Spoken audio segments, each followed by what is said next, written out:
Meron ako appointment sa Cairo ko at 9:30 and I'm just waiting for the bus kasi kakommute lang tayo. Nakaligo na rin ako and naka-prep and all. So yeah, mag-skincare na lang ako.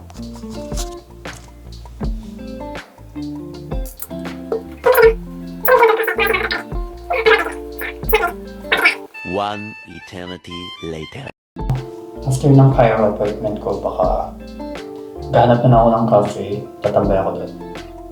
And mag-edit na ako ng videos. Hopefully may internet sa cafe. 7 minutes for the bus.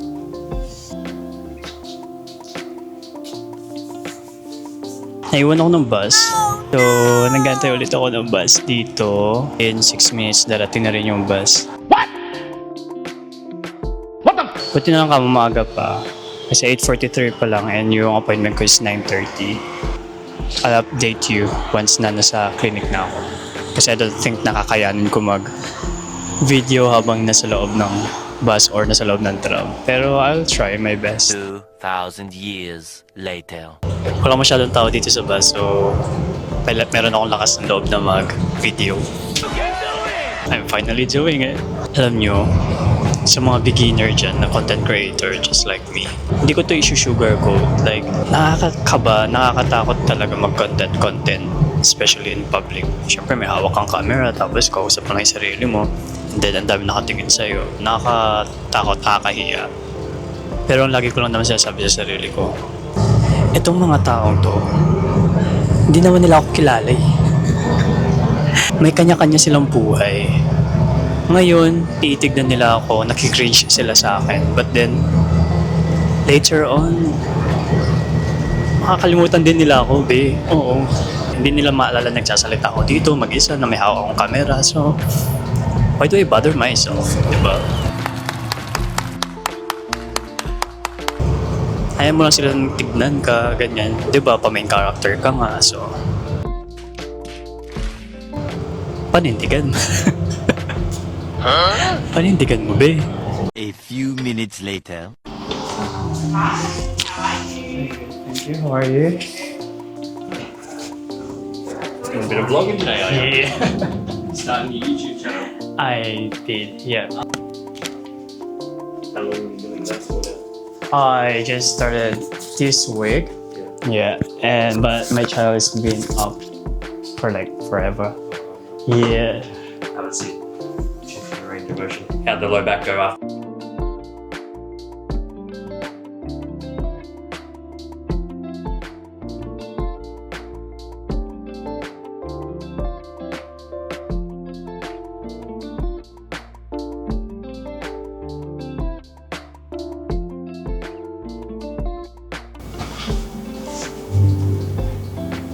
Ready? And yeah.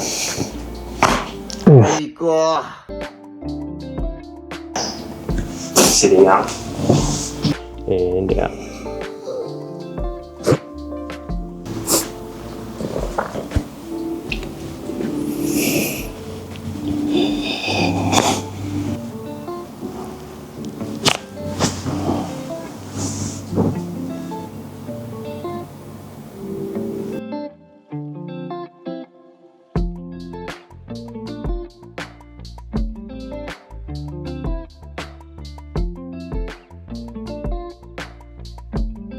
A few inches later.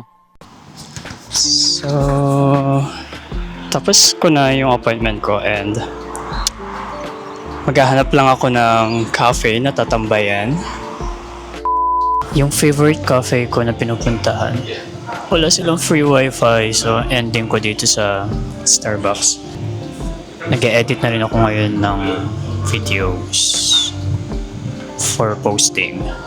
Acting like a legit content creator. Okay. It actually reminds me sa podcast ni Mel Robbins. Sabi niya doon na act the person you wanna be. It is not like a fake it until you make it. It's you actually claiming it and manifesting it. So right now, I'm acting the person that I wanna be.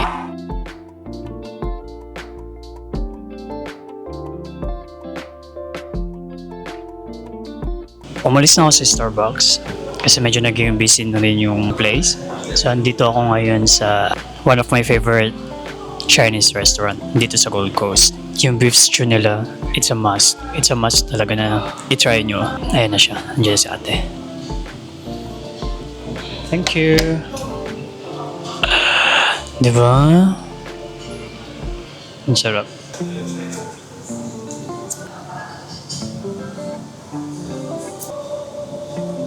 Kain. Cheers.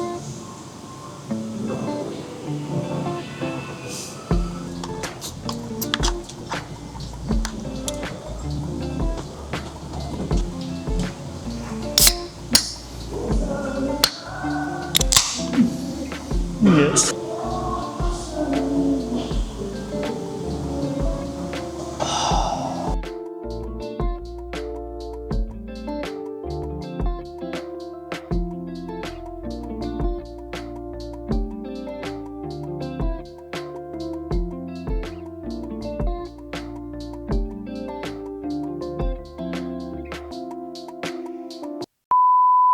Andito na ako sa cafe and dito na ako magpapalipas ng oras. Dito ko na rin tatapusin yung pag-edit ko ng video.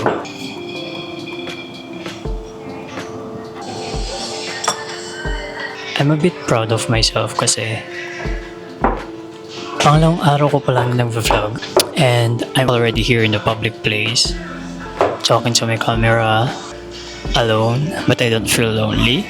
It's an achievement for me vlogging in a public place. So, sa mga beginner dyan, conquer that fear, you know. Huwag kang matakot sa sasabihin ng ibang tao. Don't limit yourself just because you're too worried about the opinion of the others towards you. Katatapos ko na mag-edit ng video, so it's already 6:12. So, nakabili na ako ng dinner ko for tonight. Right now, I am going home. 6.5 hours later. Gusto ko lang i-share kasi nagre-reflect ako right now sa kung ano nangyari ngayong araw. The moment na nag-shoot ako dun sa bus stop, everything just feel normal. I am just amazed, like once you face your fear talaga mawawala yan. Once you step out dun sa circle ng fear na yan, everything just feel normal doing it. And I think kaya yun yung naramdaman ko. Pakiramdam ko ang tagal-tagal ko nang ginagawa. Kasi matagal ko na rin gustong gawin. Feeling ko yung nervous system ko is parang ready na talaga sa pag-vlog. Pero yung conscious mind ko is still nababalot sa takot. Nababalot sa overthinking. Nababalot sa negative thoughts. Huwag mo hayaan na yan takot na yan ang mag-control sa'yo kasi sayang yung mga opportunity na pwedeng mapunta sa'yo. If you started the things that you actually want, okay lang na pangunahan ng takot.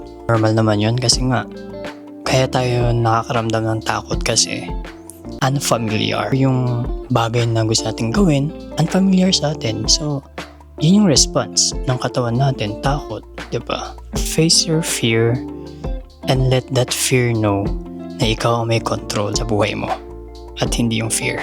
I'm grateful for yourself for trying, even you're scared.